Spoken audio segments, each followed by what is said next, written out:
धुरंधर, उफ धुरंधर, मैं देखो सब लोगों को पता था, ठीक है, सब लोगों को पता था कि धुरंधर अगर आएगी तो क्या कारनामे करने वाली है, ठीक है।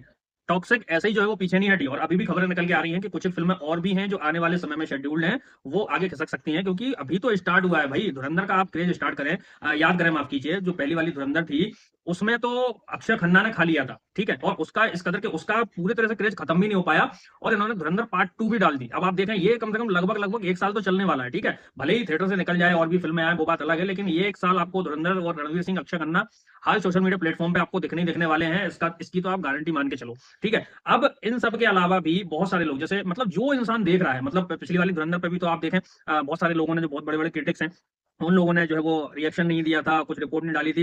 हालांकि इसकी फॉर्मेलिटी तो कर ली है, कई लोगों ने देखने के बाद अच्छे रिव्यू तो दे दिए, लेकिन कलेक्शन वलेक्शन कोई भी नहीं बता रहा है इसका। और जो इंसान इस फिल्म को देख रहा है वो इंसान खुश है। बस जो कुछ ध्रुव राठी जैसे चूतिए, जिनको फिल्म पसंद नहीं आ रही, अच्छी फिल्म भी पसंद नहीं आती है, कुछ एक वही है जो इसमें कमियां निकाल रहे हैं। लेकिन सबसे बड़ा सवाल ये है, मेरे पास में मेरे दोस्तों के कल रात को 3 बजे तक मैंने एक अपने दोस्त से बात करी, और उसका यही कहना था कि क्या लगता है तीसरा पार्ट आएगा कि नहीं आएगा। देखो, टू बी वेरी ऑनेस्ट, अगर मैं बताऊं तो देखो, जो लास्ट वाला एक पोस्ट क्रेडिट सीन था वो मेरे से मिस हो गया था, ठीक है, जहां पे वो जो हमजा को पकड़ के लाता है और जो हमजा को छुड़वाता है, उन दोनों के बीच में कॉन्वर्सेशन हो रहा है। अगर आप वहां से देखो, अगर जितना मैं आदित्य धर को जानता हूँ, आदित्य धर का मैंने जितना भी सिनेमा देखा है, ठीक है, चाहे वो बारामूला हो, चाहे फिर उनकी लिखी हुई फिल्म हो, बारामूला हो, धूमधाम हो, जितना मैं उनको जानता हूँ, बंदे ने 2 पार्ट एक साथ शूट किए थे।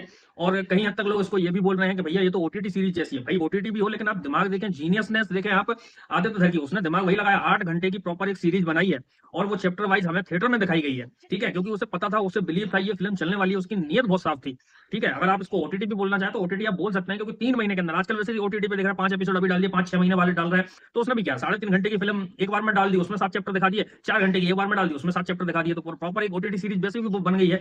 लेकिन जितना मैं आदित्य धर को जानता हूँ, तीसरा पार्ट भूल जाओ, भूल जाओ तीसरा पार्ट। और जो क्लाइमैक्स था इस फिल्म का, ठीक है, कि रियल धुरंधर कौन है, ठीक है। अब मैं उस पर अगर ज्यादा बोलूंगा ना, तो स्पॉइलर हो जाएगा, जो कि मैं देना नहीं चाहता हूं, लेकिन सब लोगों को पता चल चुका है जिन्होंने फिल्म देखी है कि रियल धुरंधर कौन था। अगर वो रणवीर सिंह ने एक स्टेटमेंट दिया था कि अगर ये फिल्म 1000 करोड़ कमाती है तो उसमें से 500 करोड़ राकेश बेदी के पकड़ लो, वो आपको ये फिल्म देख के समझ में आ जाएगा। क्योंकि भाई साहब, राकेश बेदी ने जो कनेक्शन बिठाया है ऑडियंस के साथ में, और जो सरप्राइजेस दिए हैं इस फिल्म में, सब लोगों को पता है कि उनका हम बचपन से फैन है, न जाने कितने सीरियस हमने उनके देखे हैं। और जो अगर रणवीर ने वो चीज बोली थी तो कुछ सोच समझ के बोली थी, और फिल्म दोनों देखने के बाद वो चीज समझ में भी आ रही है कि हाँ, वो चीज वर्थ इट थी, ठीक है। बिना जमील मामू के आप ये फिल्म इमेजिन ही नहीं कर सकते। उन्होंने कैरेक्टर जिस तरह से हंसाया भी है, गुदगुदाया भी है, गालियां भी दी है, बहुत ही, आप बोल सकते हैं अव्वल दर्जे के वो कलाकार है। मैंने तो न जाने कितने शोज उनके देखे हुए हैं। लेकिन बात यही आ जाती है, देखो मुझे एक चीज याद आती है आदित्य धर की, कि जब आदित्य धर ने उरी बनाई थी, कैसे वो स्ट्रगल करके, आदित्य धर की अपनी अलग में ही एक जर्नी है मेरे भाई।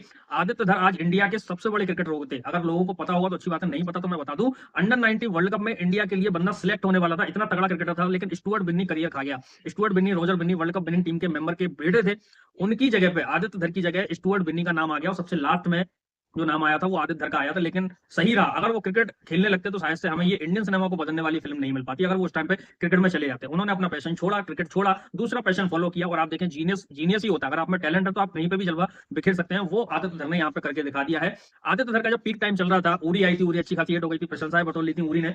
एक फिल्म उन्होंने अनाउंस की थी, इमोर्टल अश्वत्थामा, जो विकी कौशल के साथ आने वाली थी, अश्वत्थामा के ऊपर जो फिल्म होने वाली थी, और ट्रायोलॉजी होने वाली थी, ठीक है। लेकिन किसी ने भी पैसा नहीं लगाया, किसी ने भी पैसा नहीं लगाया, क्योंकि 600-700 करोड़ इसका बजट बताया जा रहा था। अब वो चीज समझ में आ रही होगी कि आदित्य धर ने क्या विजन सोचा होगा, और क्या वो फिल्म बनाने वाले होंगे, क्यों वो पैसा नहीं लगाया। अब आप देखें, आदित्य धर के पास परफेक्ट टाइम है, 350-400 करोड़ उरी ने कमाया, आर्टिकल 370 ने 100 करोड़ तक कमाए, धुरंधर पहली वाली ने 1000 करोड़, ये फिल्म पक्का 2000 करोड़ जाने वाली है। उसके बाद टीवी पे फिल्म आएगी, डिजिटल राइट्स, सैटेलाइट राइट्स, और जितने भी आप जोड़ जाड़ के 3-3.5 हजार रुपए आदित्य धर की जेब में आने वाले हैं। तो अब मुझे लग रहा है ये बंदा वही फिल्म को दोबारा से जिंदा करने वाला है, इमोर्टल अश्वत्थामा को। मुझे नहीं लगता धुरंधर का तीसरा पार्ट आएगा वो इस तरह से, क्योंकि अगर आगे चल के कुछ, क्योंकि पाकिस्तान तो रुकने वाला है नहीं, ठीक है, पाकिस्तान अपनी औकात से बाज आएगा नहीं। अगर आगे चल के कभी ऐसा हुआ कि परफेक्ट स्क्रिप्ट आदित्य धर को मिल गई, जहां पे लगे कि हाँ ऑडियंस इसको पसंद कर सकती है। देखो, धुरंधर धुरंधर नहीं रही, वो ब्रांड वैल्यू बन चुकी है, और ब्रांड वैल्यू से पैसा कमाना किसको बुरा लगता है, ठीक है। केजीएफ एक ब्रांड बना, केजीएफ चैप्टर 3 आएगी, सब लोगों को पता है। तो ये एज ऑफ नाउ हम ये बोल सकते हैं कि धुरंधर पार्ट 3 आएगी, लेकिन कब आएगी भूल जाओ,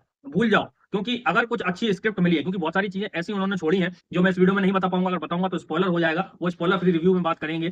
लेकिन अभी फिलहाल के लिए मेरी तरफ से मेरा ओपिनियन ये है कि फिल्म धुरंधर का पार्ट 3 नहीं आएगा। आप लोगों का क्या टेक है, लिखकर जरूर बताओ, चैनल को सब्सक्राइब करना ना भूले। जय हिंद, वंदे मातरम।